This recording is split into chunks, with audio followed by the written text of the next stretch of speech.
Buenas, mi nombre es Joaquín Tapia Arenas de la Asociación Voces Nuestras y quisiera iniciar agradeciendo a las compañeras y compañeros de la Coordinadora de Lucha Sur-Sur por asignarme esta tarea de introducir a la presentación de este informe, y contarle a usted que nos acompaña la dinámica preparada para esta actividad. En el orden de la palabra tendremos primero a Neri Chávez García de la Asociación Voces Nuestras y la Coordinadora de Lucha Sur-Sur, presentando un encuadre del informe Agresiones y violaciones a los derechos humanos contra los pueblos originarios de la zona sur de Costa Rica de enero a diciembre del 2020. Luego contaremos con la participación de Lesner Figueroa, del clan Tuarihuac y del Consejo Ditso Iriria Ajkunuk Huacpa, autogobierno de Salitre, así como Doris Ríos, recuperadora de Sequeiro Casca, territorio Cabécar de Chinaquichá, y Robert Morales Villafuerte, recuperador de Crunchurín, territorio Brorán de Térraba. Para ir cerrando, tendremos la participación de Cinia Zúñiga, investigadora del Centro de Investigación en Cultura y Desarrollo de la Universidad Estatal a Distancia, y de Gustavo Oriamuno de la Asociación de Iniciativas Populares DITSO. Para dar inicio, quisiera recuperar brevemente un párrafo de encuadre incluido en el informe, que dice así: en honor a las exigencias populares, organizativas y contrahegemónicas, además de la evidencia palpable e innegable del inminente riesgo que corren las vidas de las personas recuperadoras y organizadas, es que la Coordinadora de Lucha Sur-Sur presenta este informe, que surge tras amplios y complejos procesos de comunicación y consulta que resulta en un monitoreo de agresiones cotidiano realizado al interno de la Coordinadora. Así, los hechos expuestos en este informe provienen de la construcción de la memoria colectiva y popular, así como de procesos de denuncia y exigencia de justicia. Sin más, agradecemos nuevamente su interés por conocer este informe de agresiones y violaciones a los derechos humanos contra los pueblos originarios de la zona sur de Costa Rica de enero a diciembre del 2020. Iniciamos con un pase a Neri Chávez. El informe de agresiones y violaciones a los derechos humanos contra los pueblos originarios de la zona sur de Costa Rica es un ejercicio de memoria política popular que se da en el marco de la Coordinadora de Lucha Sur-Sur, que es una organización, un espacio de encuentro de distintas organizaciones de pueblos originarios y también campesinas que habitan la zona sur de Costa Rica y que tienen una agenda política en relación a la defensa de la tierra, propiamente de la tenencia ilegal y también distintas estrategias extractivas por parte del Estado y otros particulares. Este esfuerzo, este informe justo proviene de los procesos organizativos de las comunidades que están inmersas en procesos de recuperación de tierras, territorios y también en la construcción de autonomías territoriales y políticas. En ese sentido, son organizaciones y pueblos las que forman parte de la Coordinadora de Lucha Sur-Sur y que comparten información cotidianamente, y a partir de eso se construye un monitoreo de agresiones cotidiano de las agresiones contra los pueblos originarios que están inmersos justo en la defensa de la tierra y los procesos de recuperación. En ese sentido, forman parte de este informe los pueblos Cabécar de Chinaquichá, Bribri de Salitre e Iriria, Bribri Sacá, conocido como Cabagra, y Brorán de Terra. En ese sentido, es fundamental reconocer este ejercicio político como un ejercicio de construcción de memoria y, por tanto, un aporte a la memoria histórica general del país, sobre todo a la memoria desde abajo de los distintos movimientos populares, y que por sí es un aporte invaluable y, por tanto, legítimo. Las bases políticas jurídicas del informe corresponden justo a ese respeto profundo que existe dentro de la Coordinadora de Lucha Sur-Sur con los pueblos originarios y las organizaciones propias de esos pueblos que participan activamente en la Coordinadora de Lucha Sur-Sur, un respeto a la cosmogonía y a la cosmovisión, y a partir de eso la certeza política y también espiritual sobre a quién pertenece la tierra dentro de esos territorios y en general a los territorios de esa geografía que es conocida hoy como Costa Rica y que pertenece a los pueblos originarios, y que a partir de ahí también está en sintonía con el marco legal al que se encuentra inmersa Costa Rica, como el Convenio 169 y la Ley Indígena de 1977 de Costa Rica. Con respecto a las principales agresiones que logramos identificar a partir del monitoreo de agresiones durante el 2020, contamos con 85 incidentes de seguridad o hechos de violencia contra los pueblos originarios. Por incidente de seguridad o hecho de violencia reconocemos primero un momento de diferencia de poder entre los terratenientes y los pueblos originarios, una relación desigual de poder que se manifiesta además en posiciones políticas profundamente antagónicas y que desembocan en situaciones de violencia y agresión contra los pueblos originarios. De esos 85 escenarios de violencia se desprenden 27 formas de agresión contra los pueblos originarios y donde identificamos a 14 personas lideresas de estos pueblos amenazadas de muerte en este momento. Es decir, solamente en el 2020, 14 personas lideresas de los pueblos originarios y de distintos procesos de recuperación de tierras, territorios, están amenazadas de muerte al día de hoy.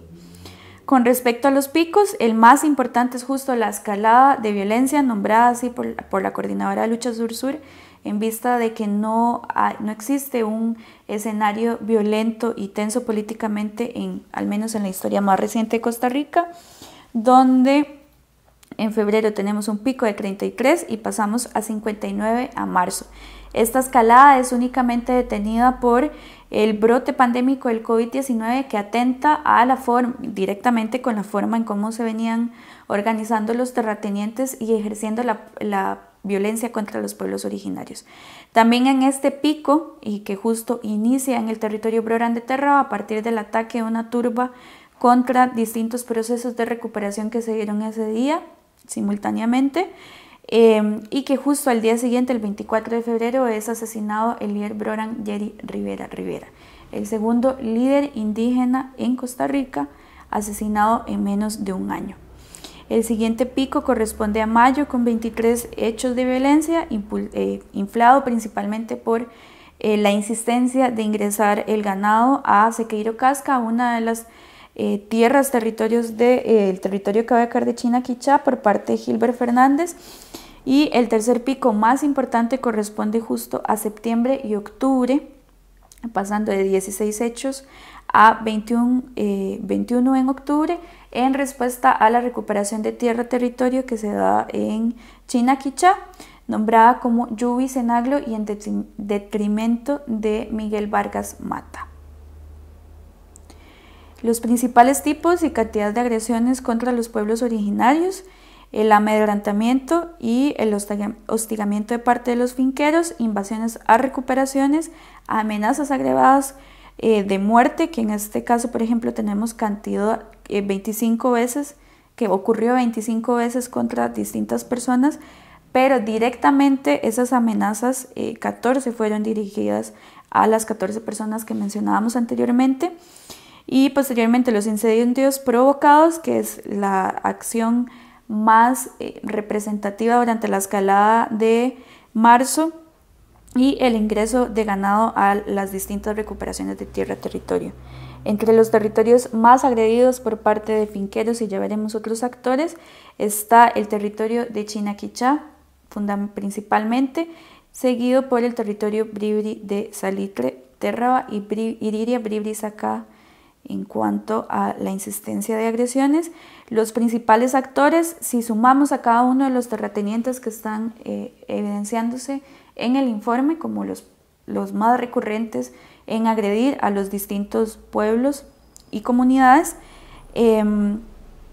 va a dar un dato superior a la fuerza pública, pero la fuerza pública es ese actor estructural y sistémico por parte del Estado que atenta contra la lucha de los pueblos originarios. También está la Guardia Negra, la ADI, que fue justo denunciada en el marco de la escalada de violencia de febrero a marzo por una serie de acciones en detrimento con el pueblo Bribri que habita ese territorio, y que es impulsado, que es respaldado por la Asociación de Desarrollo Indígena de ese territorio. Posteriormente, los principales finqueros que agreden a los distintos pueblos: está Eliodoro Figueroa Uva, que además es el responsable del intento de homicidio contra Maynor Ortiz Delgado del territorio Bribri de Salitre. También Miguel Vargas Mata, quien es el usurpador, el que se atrinchera incluso en Yubi Cenaglo, Miguel Vargas Mata, y que desde su atrincheramiento ejerce violencia contra el pueblo Cabecar de Chinaquichá y propiamente los recuperadores y recuperadoras de Yuhuizenaglo, y en menor medida Gilbert Fernández, que él se manifiesta a través de peones y trabajadores de sus fincas, más no directamente en el territorio, es más un autor intelectual. Con respecto a las agresiones por parte de la fuerza pública, las principales es justo la omisión policial, lo cual quiere decir que no hacen nada, procesos de criminalización, amenazas de arresto y amenazas de golpes, y también agresión y abuso de autoridad. Con respecto a la violencia que viven las compañeras, las mujeres indígenas, es fundamental reconocerlas a ellas, que si en sí mismos los procesos de recuperación de tierras, territorios ya son muy complejos en general para todas las personas, para las mujeres es peor. Y sobre todo de reconocer esa desigualdad de violencia de poder que viven las mujeres indígenas. Con respecto a eso, todo lo que corresponde a amenazas, burlas, violencia psicológica en general, en el caso de las mujeres estas refieren al índole sexual. Por ejemplo, amenazas de violación en los distintos ataques a turbas fueron las más recurrentes, y también, por ejemplo, en el territorio Cabecar de Chinaquichá durante la primera parte del año hay un ensañamiento especial con la recuperación de Zacaduhuecenaglo, que es justo liderada por mujeres cabecares. Y dentro de las 14 personas amenazadas de muerte hay 3 lideresas amenazadas de muerte, que también lideran familias, lideran recuperaciones y procesos organizativos a lo interno de los pueblos originarios. Soy Lesnar Figueroa, soy del clan Tuariguac, soy coordinador del Consejo de Ixoiriria con Huacupa, soy del territorio Bribri de Salitre.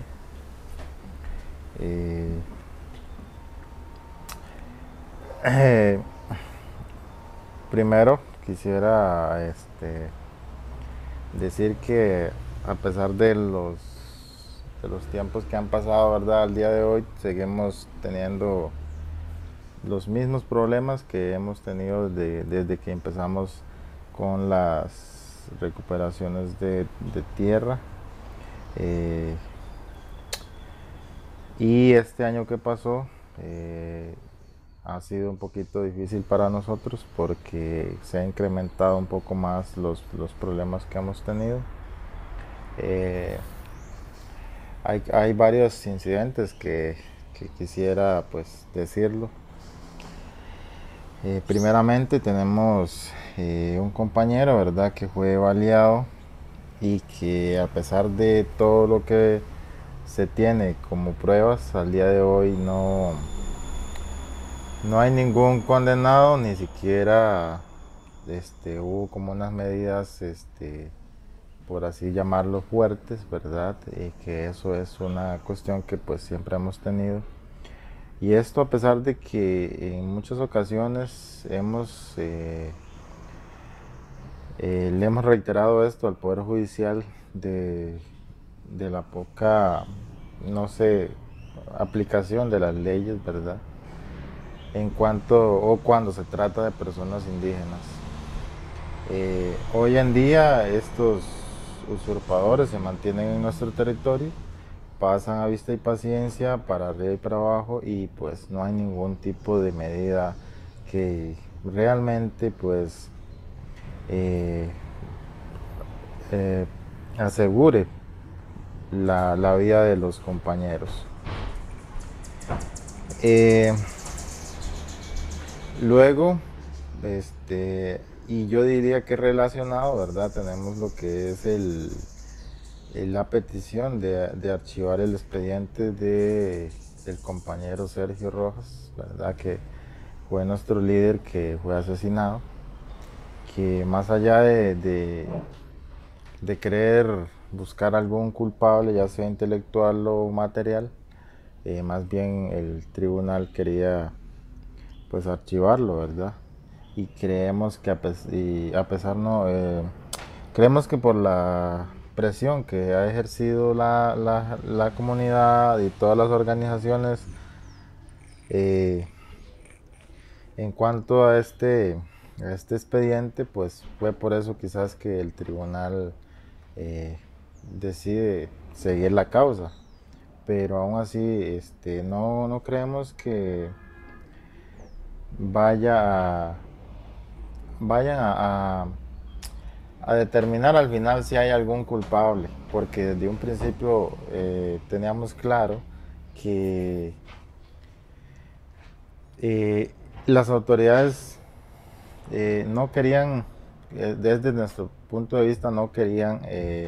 encontrar algún culpable porque ponían muchos obstáculos en cuanto a lo que eran las pruebas y demás, de que el terreno es difícil, de que no se sabe dónde, cómo, cuándo, ni nada.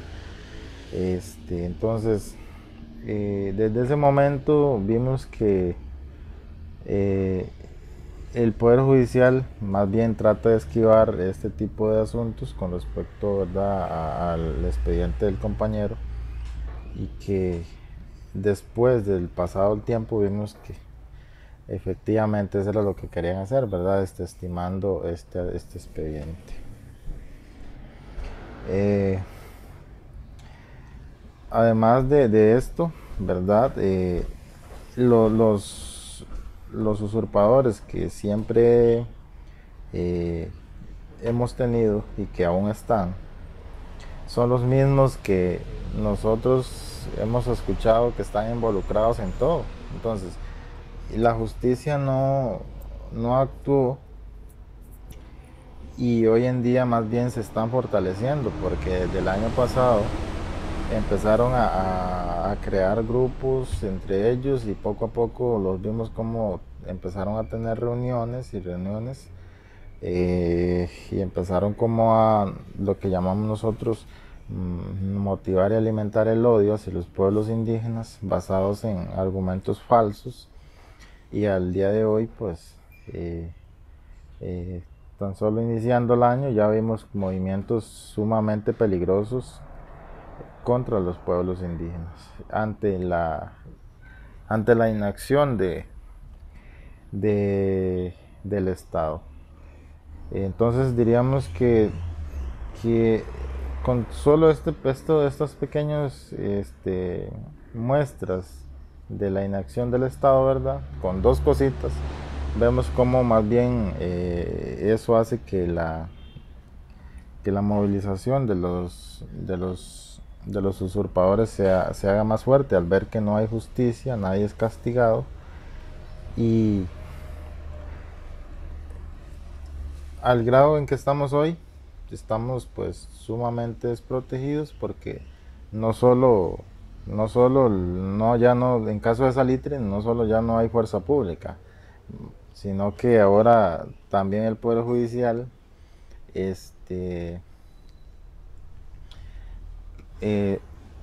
deja abandonados, ¿verdad?, porque eso es lo que nosotros vemos, como el Poder Judicial no aplica los diferentes instrumentos jurídicos que protegen a los pueblos indígenas. De eso es como un mensaje claro: hagan lo que ustedes quieran, maten los indígenas,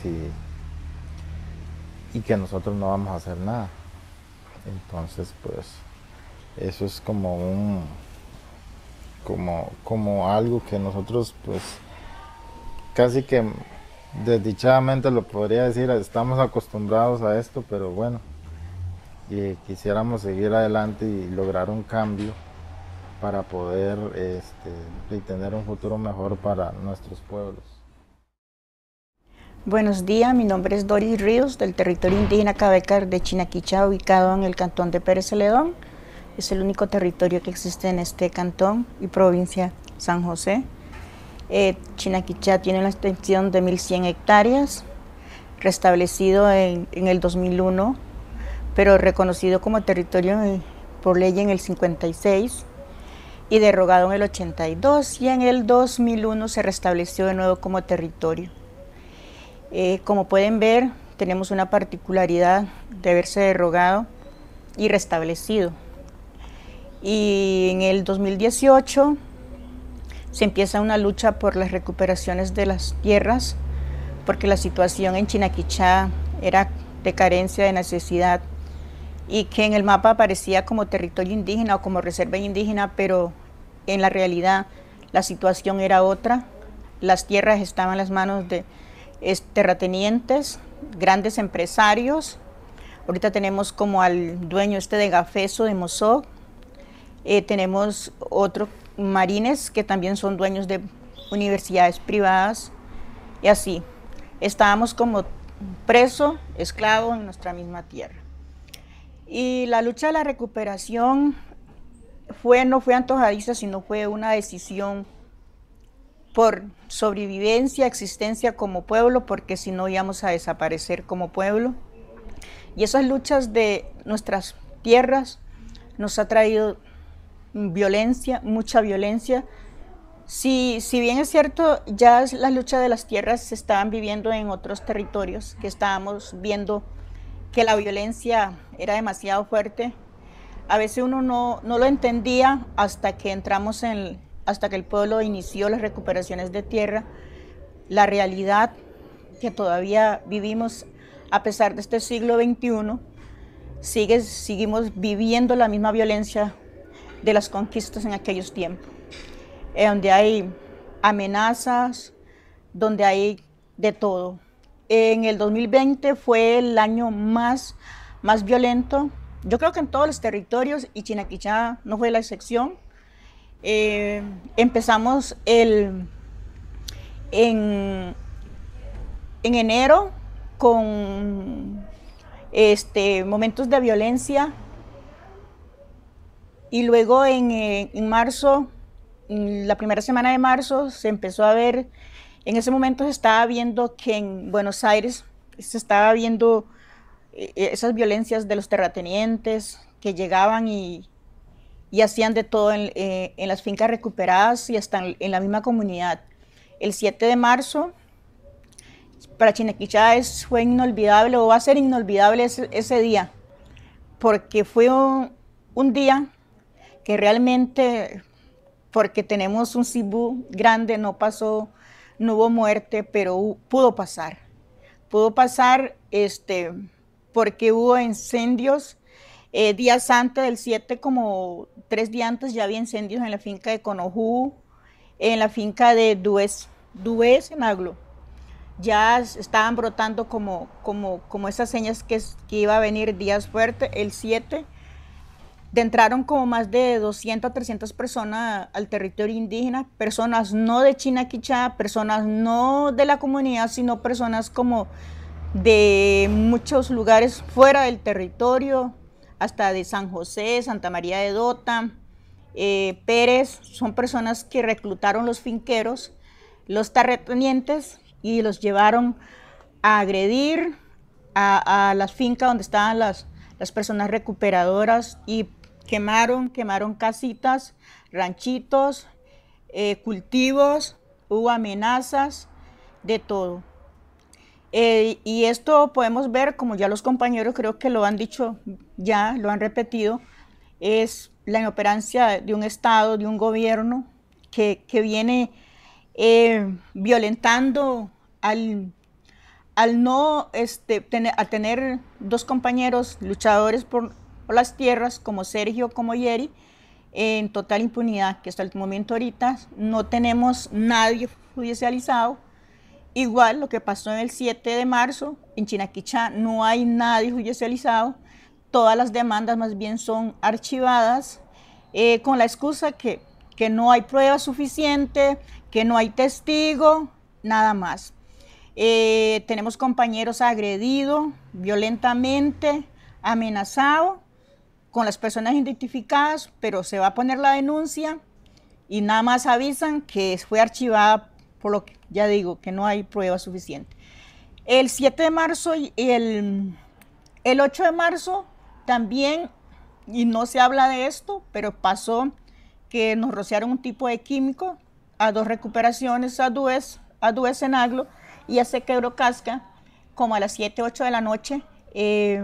Se percibió un fuerte olor y inmediatamente las personas se veían afectadas con dolores de cabeza, con vómito, empezaron a sentir picazón, apretación de pecho, y de eso no se habla. Lo que dicen que no es que es mentira, pero sí se dio. Entonces podemos ver la magnitud de violencia que se ejerce en los territorios indígenas por los no indígenas, asolapados por el gobierno, porque hasta ahorita no hay nadie juzgado. En Chinaquichá hemos tenido 2 momentos muy difíciles. Vemos el Poder Judicial, uno de los más violentos instituciones dentro de los territorios, con 2 desalojos, el desalojo de la finca de Conojú, el de Yihuizenaglo. Parece mentira, pero que el Poder Judicial pueda en estos tiempos, con las leyes tan claras que tenemos a nivel nacional y a nivel internacional, que nos tutela como pueblos indígenas, sigan dando esas clases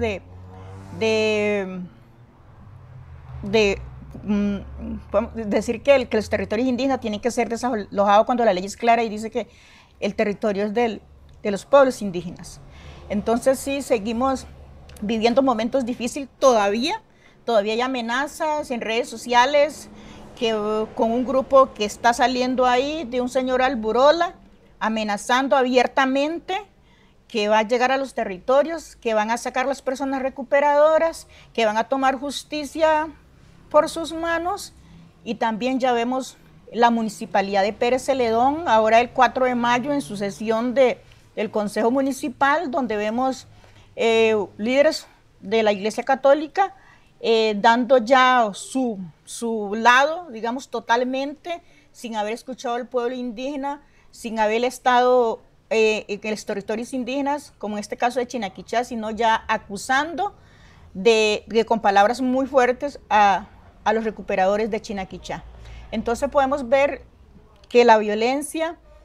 que sigue siendo la misma que hace 500 años, que seguimos viendo esas instituciones llamados a velar por los pueblos indígenas, a hacer que se cumplan las leyes, que son los primeros que violentan los derechos de los pueblos indígenas.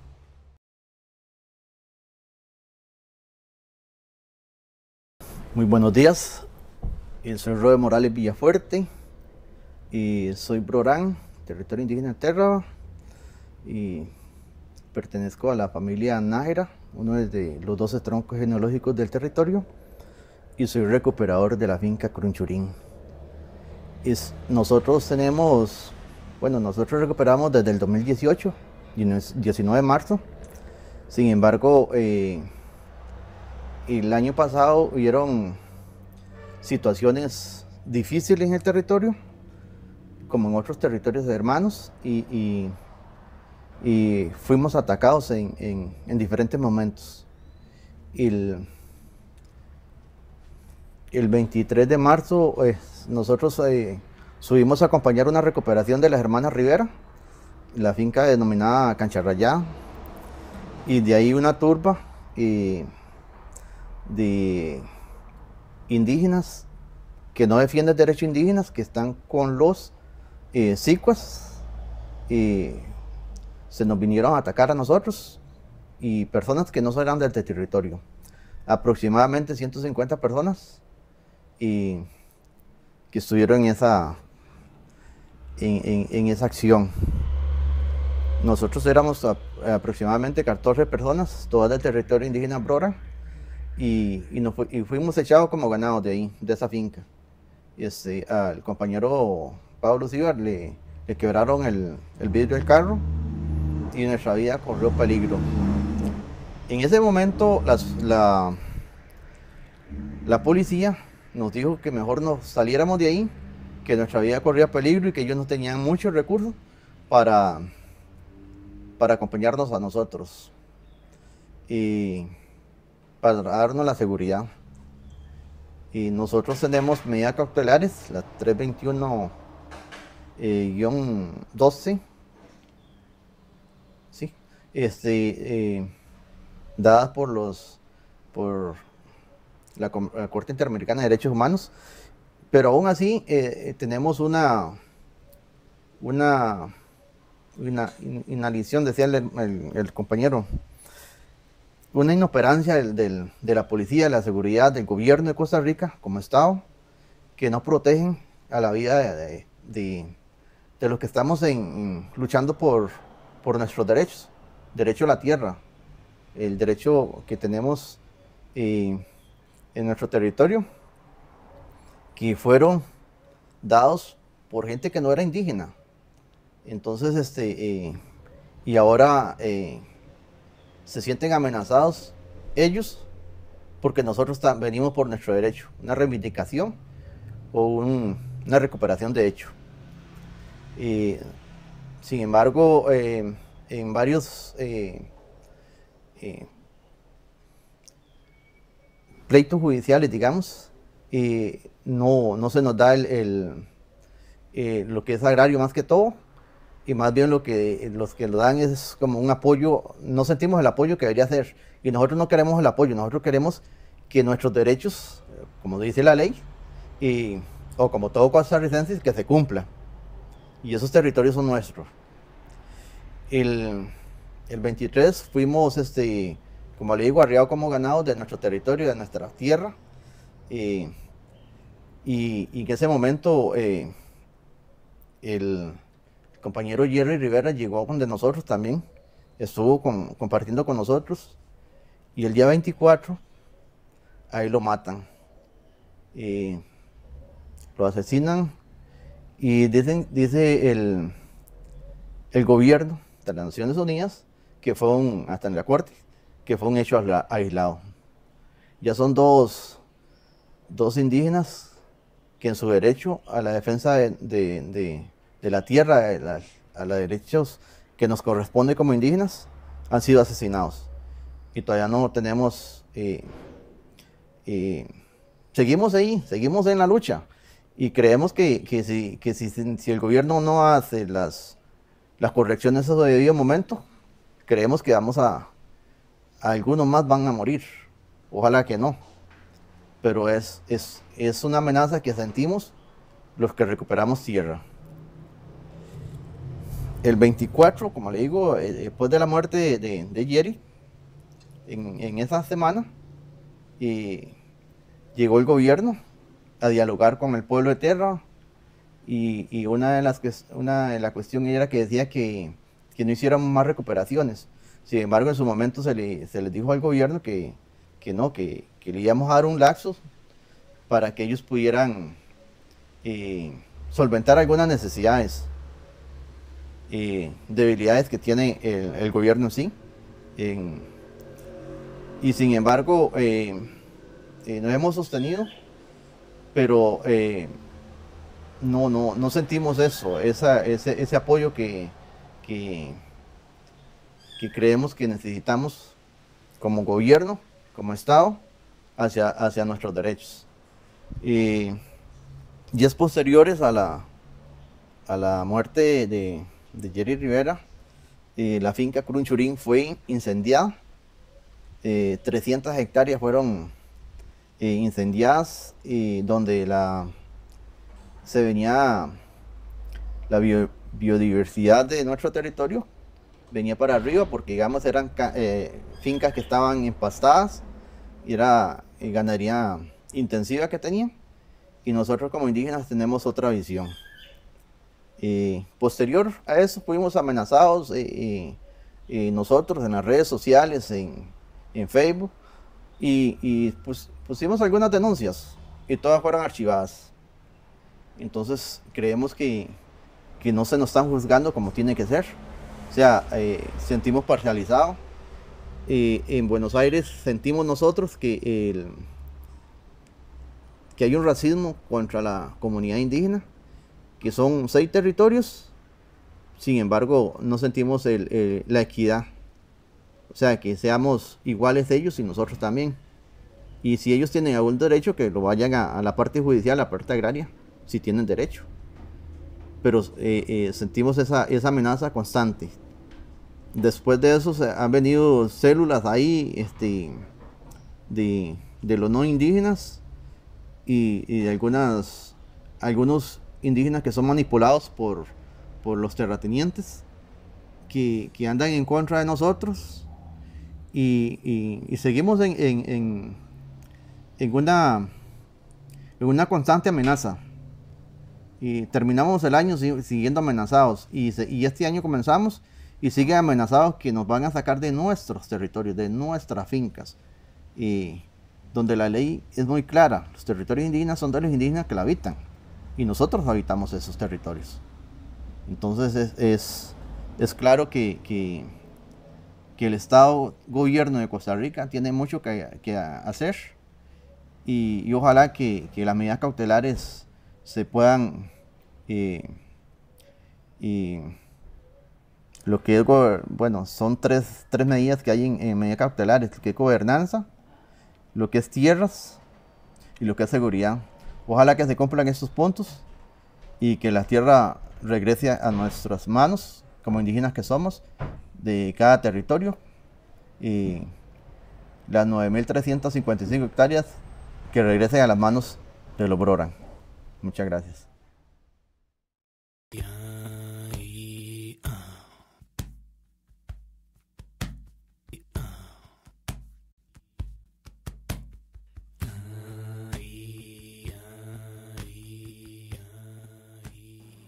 Continuamos en la presentación del informe de agresiones y violaciones a los derechos humanos contra los pueblos originarios de la zona sur de Costa Rica de enero a diciembre del 2020. Les recuerdo que este informe surge tras amplios y complejos procesos de comunicación y consulta que resulta en un monitoreo de agresiones cotidiano realizado a lo interno de la Coordinadora de Lucha Sur-Sur. Como le comenté al inicio de esta presentación, todavía nos faltan 2 presentaciones más. Nos falta Gustavo Oriamuno de la Asociación de Iniciativas Populares DITSO, pero antes es el turno de Cinia Zúñiga, investigadora del Centro de Investigación en Cultura y Desarrollo de la Universidad Estatal a Distancia y del proyecto Conflictos Interétnicos en el Cantón de Buenos Aires de Punta Arenas. Un saludo cordial a todas las personas que participan de esta actividad y un reconocimiento a las organizaciones que han hecho posible la elaboración de este informe. Un informe que aporta datos útiles para la comprensión de la realidad que viven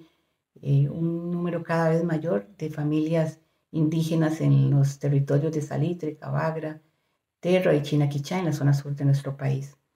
Es un informe que suma a los esfuerzos de otros actores sociales que desde otros lugares están también preocupados por esta problemática. Hablo, por ejemplo, de la Defensoría de los Habitantes, de ONGs como Forest People Program o el Observatorio para los Derechos y Autonomías Indígenas, ODAIN, y de las mismas universidades públicas que tienen proyectos de extensión, acción social e investigación con estos pueblos y territorios. Mi participación muy corta la voy a hacer a partir de 3 afirmaciones que me parece se derivan de este informe y que concuerdan con los hallazgos de otras fuentes y de nuestras mismas investigaciones. La primera afirmación es que la violencia se ha instalado en estos territorios como una situación permanente. Este informe menciona 89 incidentes de violencia durante el 2020 en estos 4 territorios. Sin embargo, sabemos que esta situación se remonta al 2011-2012 con las primeras recuperaciones y eventos violentos que se dan en el territorio de Salitre. O sea, una década de continuos incidentes y agresiones. Existe una clara relación entre estas acciones de hecho, llamadas recuperaciones, y la violencia como la respuesta típica de los finqueros no indígenas en su intento por mantener sus posesiones ilegales pues, dentro de los territorios indígenas. Y esto es una situación que genera un clima de riesgo, de incertidumbre, de hostilidad, de amenaza en estos territorios. Las personas que tenían 8, 10 años para el 2011-2012 tienen ahora 18, 20 años. Es decir, son personas que han crecido en ese ambiente de miedo, de temor, de hostilidad, de riesgo, con todas las implicaciones que esto trae. Y en ese sentido, esta es una situación que como experiencia de vida es insospechada para la mayoría de la población costarricense, a la cual solamente le llega escasa información a través de redes sociales o algunos medios de la prensa nacional. Y por lo general estos mensajes, estas informaciones son tergiversadas, parciales y muy intencionadas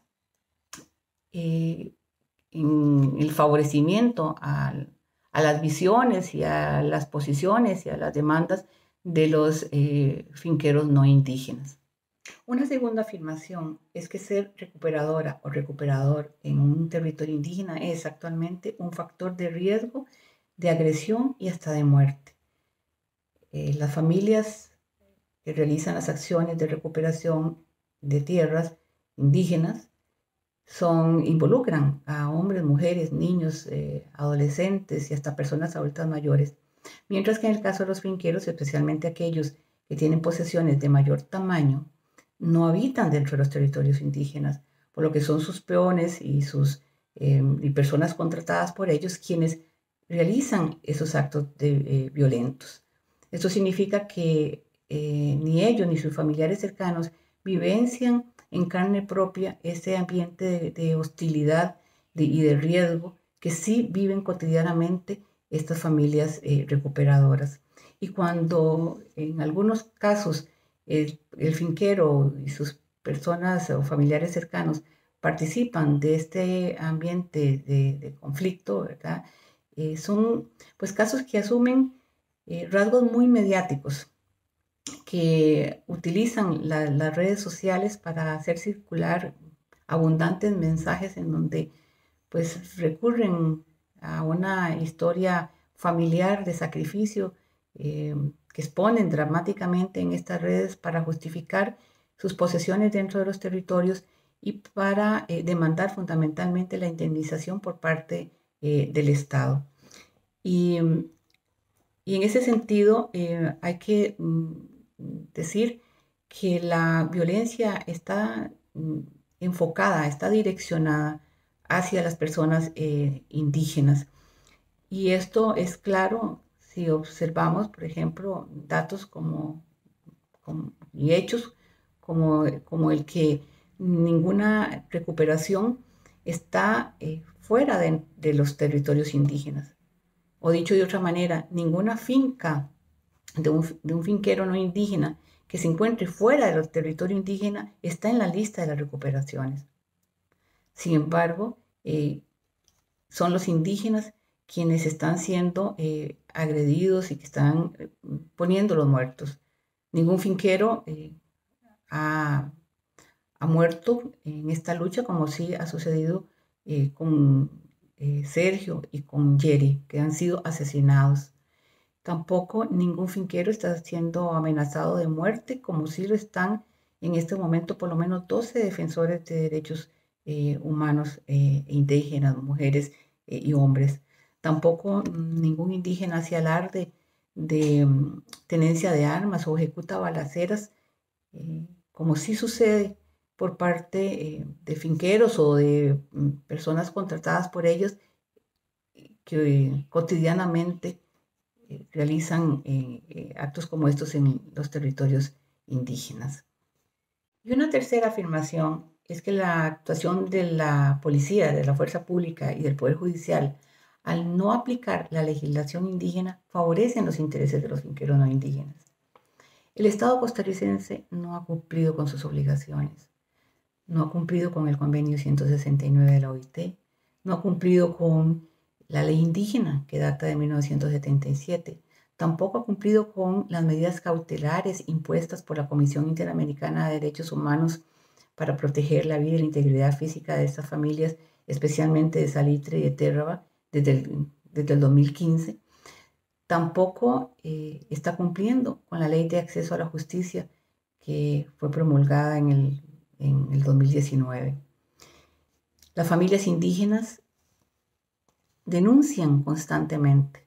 la complicidad con los no indígenas, la inoperancia y la incapacidad de respuesta de la fuerza pública, cuando no de agresiones directas, ¿verdad? Así como la falta de aplicación de la legislación indígena y de sanción a los agresores, y una dudosa y lamentable actuación por parte de algunos funcionarios de la Administración de Justicia que favorecen una y otra vez a los finqueros y que promueven una inversión ideológica de la realidad acerca de quién es el ilegal y a quién le asiste el derecho de posesión de la tierra de los territorios indígenas. Esto conduce irremediablemente a la total indefensión de estas familias y a un ambiente de impunidad que lesiona la seguridad de estas familias recuperadoras, pues naturaliza las agresiones e incentiva las amenazas de muerte, las difamaciones de sus líderes y las incitaciones a la violencia que realizan los propios finqueros o sus voceros sin ningún control ni sanción por parte de las autoridades encargadas de velar por la seguridad pública y por la aplicación de los derechos indígenas. Y para terminar, dos conclusiones generales. La primera es que el Estado costarricense, aunque se declare moderno y de derecho, cuando se trata de pueblos indígenas, mantiene una relación de colonialidad, la cual es naturalizada mediante el racismo persistente en todo el entramado institucional y también en la visión prevaleciente en la sociedad nacional, especialmente en los poblados cercanos a los territorios indígenas. Y de esta manera se estructura y se mantiene un círculo de agresión y de violación de los derechos de estos pueblos y territorios. A pesar de los avances en la legislación en el nivel normativo por parte de las últimas administraciones de gobierno, las cuales han continuado sumando leyes, decretos y directrices orientadas a la protección y derechos de estos pueblos, tales compromisos no se traducen de manera coherente y suficiente en acciones concretas y menos aún en acciones eficaces,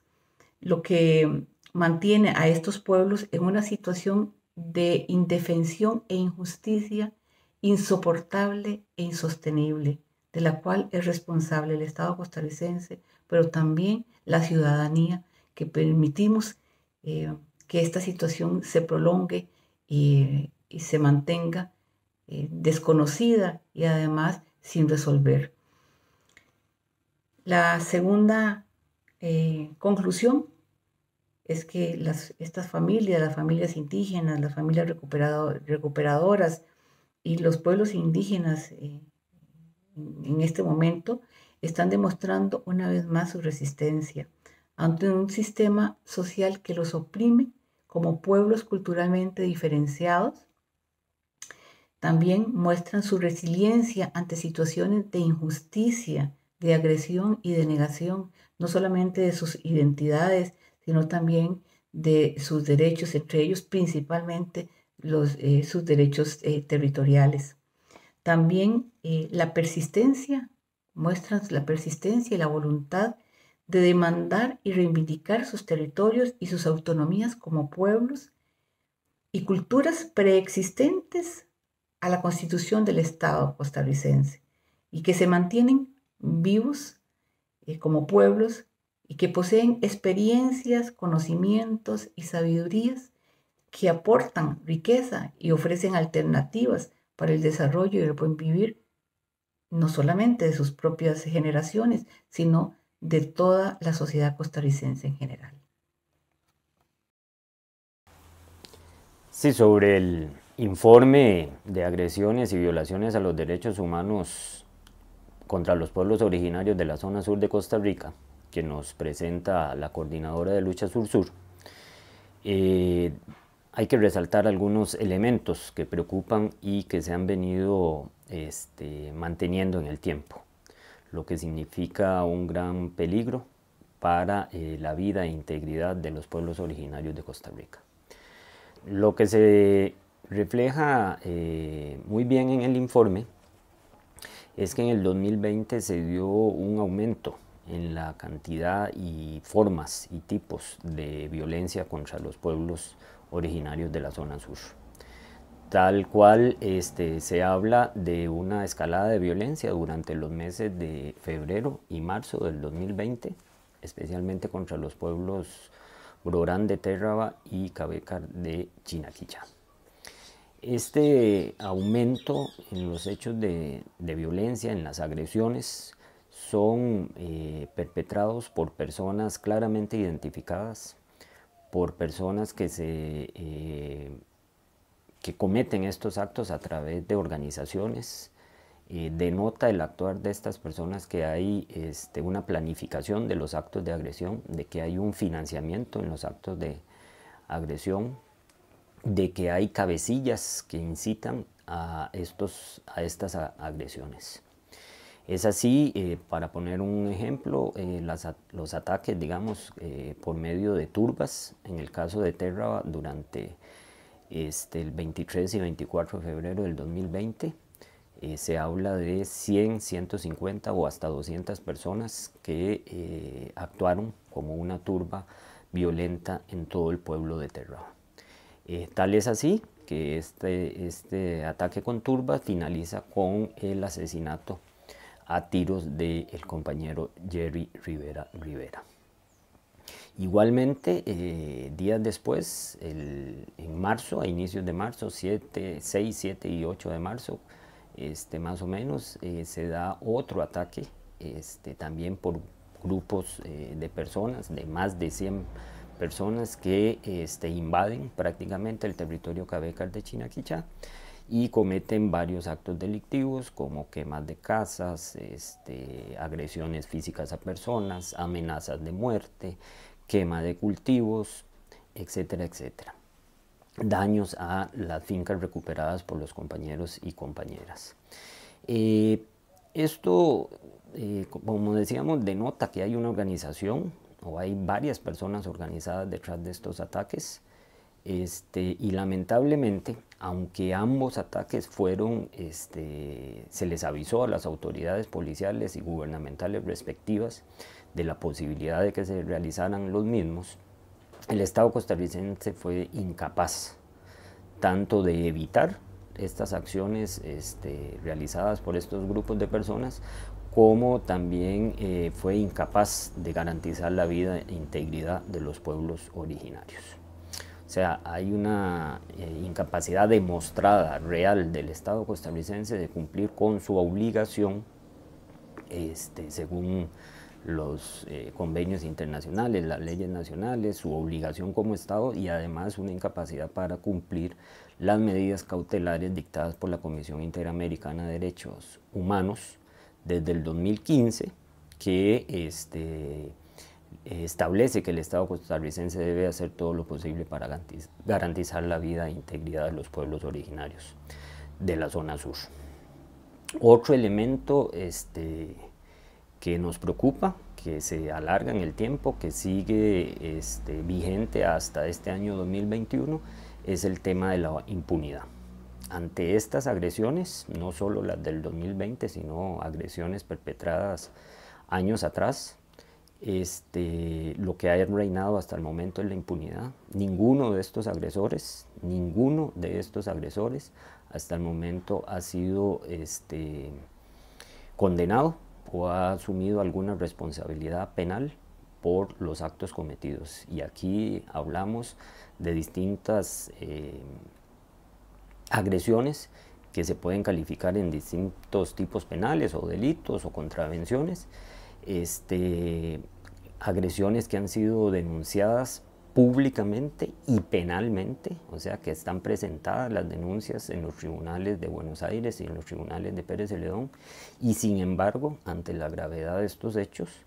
como el asesinato de 2 personas en menos de un año, Sergio Rojas Ortiz en el 2019 y Jerry Rivera en el 2020,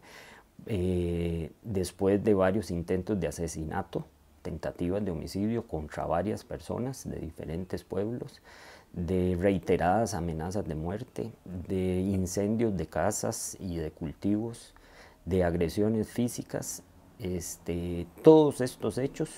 acaecidos desde hace años y que, como decimos, se intensificaron en el 2020, hasta el momento siguen impunes. Los procesos judiciales no avanzan, los casos se archivan, y ante esto y ante la denuncia que se ha hecho por diferentes organizaciones de los pueblos originarios y de derechos humanos, los casos no avanzan. Sencillamente no hay una responsabilidad, nadie ha asumido la responsabilidad por estos hechos, y obviamente esta impunidad ha hecho que la violencia aumente y que los perpetradores de estas agresiones sientan que pueden hacer lo que quieren porque el Estado costarricense no asume su responsabilidad y quedan impunes sus actos. Un tercer elemento importante es que no es solo las personas privadas, digamos, estos agresores que conocemos, terratenientes y finqueros, con sus respectivas vocerías, con sus respectivos personas que incitan a los hechos de violencia, sino que también tenemos todo el tema de las violaciones de derechos humanos perpetradas por el Estado costarricense. Y aquí tenemos que decir que el Estado ha venido violentando los derechos humanos de estos pueblos originarios, ya sea por omisión o por acción. Por omisión porque no ha hecho lo que le corresponde para garantizar la vida e integridad física y territorial de estos pueblos, y eso está demostrado con estos hechos, en este informe y con otros documentos y hechos que revelan que en lugar de disminuir la violencia contra los pueblos originarios, más bien ha venido en aumento, y muestra de ello son que hay 2 compañeros asesinados en menos de un año. Lo otro es que también el Estado costarricense, a través de la fuerza pública, el Ministerio de Seguridad, ha sido incapaz, demostrando una negligencia, una falta de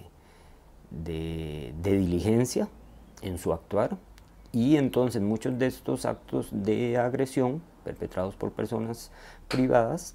se han dado con el beneplácito y la complacencia y enfrente de personeros de la Fuerza Pública de Costa Rica. No solo el asesinato de Jerry se dio habiendo elementos de la fuerza pública muy cerca del lugar de los hechos, también estas agresiones de turbas y otras se han dado al frente de la fuerza pública. Y por otro lado está el hecho preocupante de que en algunos actos es la fuerza pública la misma que agrede a los pueblos originarios, como en el caso de Chinaquichá, donde el año pasado se dieron por lo menos un par de incidentes donde la fuerza pública arremetió contra los pueblos originarios, agrediéndolos físicamente, tirándoles gases lacrimógenos, amenazándolos de arresto, amenazándolos con golpearlos, etcétera, etcétera. Entonces también hay acciones del Estado costarricense que directamente reflejan o son violaciones directas a los derechos humanos de estos pueblos originarios. Y para finalizar, debemos decir que en lo que vamos del 2021 y finales del 2020, también se comienza a dar un aumento significativo en la criminalización y judicialización de los compañeros y compañeras indígenas. O sea, son ellos y ellas los que han venido siendo víctimas de estas agresiones por parte de privados y por parte del Estado costarricense, y sin embargo son ellos los que ahora son perseguidos judicialmente. Son múltiples y van en aumento las denuncias por actos absolutamente inventados, no existentes, contra los compañeros y compañeras, y otros que son tergiversados en informes policiales que faltan a la verdad, y entonces en este momento hay varios compañeros y compañeras que están enfrentando procesos judiciales, que esos sí avanzan rápido, que esos sí se ve el trabajo de distintas instancias judiciales que pretenden atemorizar, amedrentar y victimizar de nuevo a los compañeros y compañeras de los pueblos originarios.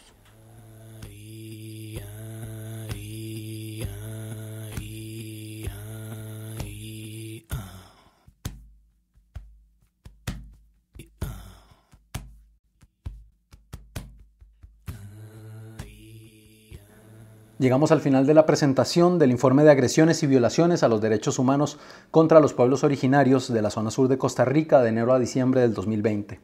Antes de terminar, quisiéramos agradecer a todas las personas involucradas en este esfuerzo colectivo, para seguir con el grito de exigencia de justicia y un alto a la violencia contra las personas recuperadoras, contra las personas que participan en organizaciones propias de pueblos originarios y contra personas defensoras de los derechos humanos de los pueblos originarios. Le agradecemos la máxima difusión de este contenido. Hasta pronto.